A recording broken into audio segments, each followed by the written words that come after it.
When we're in an intimate relationship and we want to be in relationship with an omega partner, not an alpha partner, an omega partner. An omega partner is a partner capable of blooming open, being soft, capable of surrender, of sexual surrender, being nurturing, being this soft, tender, juicy, delightful, nourishing being that you want to penetrate and devour. If we want to be in relationship with a being like that, it's up to us to behave in a way that allows them to stay so soft. If you're sexually attracted to that, you're probably more alpha, right? You're more alpha in many ways than your partner. And what I mean by more alpha is you could say a joke and it doesn't really mean anything. It's just a joke. Brush your shoulder off. It's like, it doesn't bother me at all. Yeah, but you're not the soft, receptive, vulnerable one in the relationship.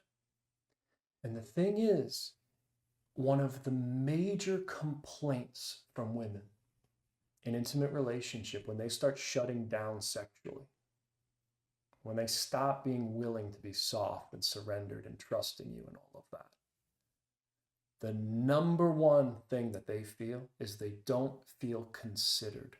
There's something about the way you move through the world, about the way you speak, that feels abrasive and inconsiderate of their sensitive state. These little moments make or break our intimate relationships. So if we want to have a thriving sexual relationship, we have to be accountable and responsible for that. Because if we start treating our intimate partner like alpha, they'll become alpha. They'll say, okay, as London wrote in the book, kitchen's closed, make your own goddamn sandwich, right? Sexually shut down. I got a headache. Let me stay busy. Let me harden up. And then that's the last you see of her soft center. She takes it offline because she knows how to go alpha. And women these days are excellent at going into alpha. And if we're not being considerate of their omega aspect, we'll push them into an alpha state quicker than we realize. And then she loses touch with her omega, and we lose touch with her omega. And the thing that was once bringing that nourishing, exciting, delicious quality to the dynamic is just nowhere to be found. The question we have to ask ourselves as practitioners is, am I relating to her in such a way where she continues to soften to me? Where her heart is continuing to open and soften? We could be all prideful and machismo and be like, I'm right, you're wrong, I'm not gonna, I'm not wrong. But just look at the impact on your partner and what that produces.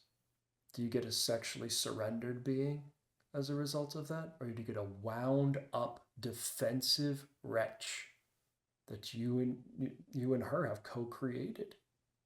And that's the distinction, is that in these moments, we value polarity and the omega essence in our partner so much. We're able to bring that awareness of alpha when they can't. We're able to bring the clarity of consciousness where we go, holy shit, she's hurt. She doesn't feel considered right now. Maybe I was unconscious. I said something or did something that hurt her. But if you just start with that inquiry, you create a moment and an opportunity to actually invite and embrace her omega, as opposed to mobilizing the alpha in her.